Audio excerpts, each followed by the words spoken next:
What's going on, everybody? My name is Justin Gotzi for the Football Source. Thank you so much for checking out tonight's video. Wes Welker of the Denver Broncos has been suspended 4 games for violating the NFL's performance-enhancing drug policy as he was tested positive for Molly, aka known as ecstasy, also Adderall. Now, a lot of people who do not know what Adderall is for, and people say it's a performance-enhancing drug. I do have my doubts over it. It's been used in multiple different ways, but primarily it's used in cases of ADD. I have ADHD, but ADD is a completely different form of it. So if you guys want to do, research on ADD and how Adderall contributes to that cause, go and Google it. I'm not going to give you guys a whole scientific lesson on it, so make sure you guys go and check that out. But nonetheless, Wes Welker has been suspended for 4 games for testing positive for both of those substances. Both of those are both banned substances inside the MLB, inside the NFL as well. So I think a lot of these football leagues, baseball leagues are really cracking down on this. But now when we're talking about Wes Welker alone, we're going to be talking about who's going to be his replacement in Denver. There's a lot of options right now the Denver Broncos could be going with Demaryius Thomas and Emmanuel Sanders boosting up to number 2 from the number 3 spot.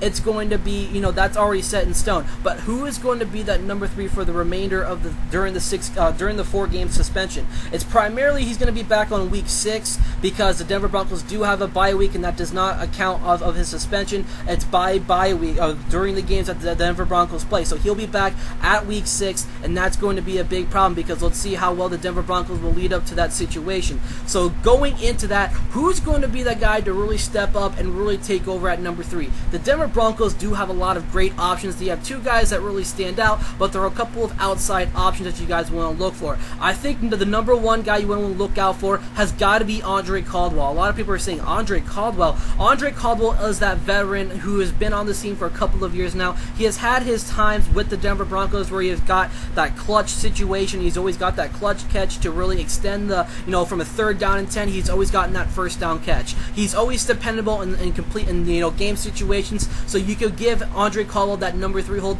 over the span of the next couple of weeks. Another option for you guys is Cody Latimer. Cody Latimer is coming over from Indiana Hoosiers. He's played college football. He's going into his 1st year. His dad has played at Bowling Green University, so his dad has taught him, the things around football. He knows what he's doing. But you know what? He's 21 years old. He's going to his rookie year. Do you really want to put a lot of money on a rookie wide receiver? A lot of people are expecting him to have a great year. He can line up at X. That's primarily what Wes Welker plays, and that could be a good option because Latimer is much smaller. It kind of looks like an alternate version of Wes Welker, but you want to give that pride and you want to give your dependency over on an Andre Caldwell who has that veteran leadership. I still think there's a lot to improve upon in Cody Latimer. He's still very young. He still has got to hit that playbook more until he figures out the entire thing. He's got to pay attention to his routes. There are a couple of times where his routes completely just fell apart, and that's going to be a big problem going into the regular season if you want to depend on a rookie wide receiver. So when it's all said and done, my prediction is that the Denver Broncos will go with Andre Caldwell. He's a good option to have. He has got his clutch situation, so coming over as a number 3 as Wes Welker is coming off the suspension, you cannot go wrong with starting Andre Caldwell. You still have Emmanuel Sanders at number 2. You got Demaryius Thomas at number 1. Then you also have your tight end position with Julius Thomas. You all still have weapons at your disposal in Peyton Manning. Your running game is set to go with Monte Ball, so your team is already still set to go to battle. But you know what? Losing Wes Welker over the course of time, it's going to be, you're going to miss Peyton. You're going to miss, Peyton Manning is going to miss Wes Welker at times. But you know what? When it's all said and done, I think the Denver Broncos will still have a winning record once Wes Welker comes back. So let me hear your guys' opinion about this. Do you think Peyton Manning will miss Wes Welker a whole lot more? Let me hear your guys' opinion about this. Make sure you guys keep on coming back to the Football Source. My name is Justin Gotzi, and I'll catch you guys in my next video.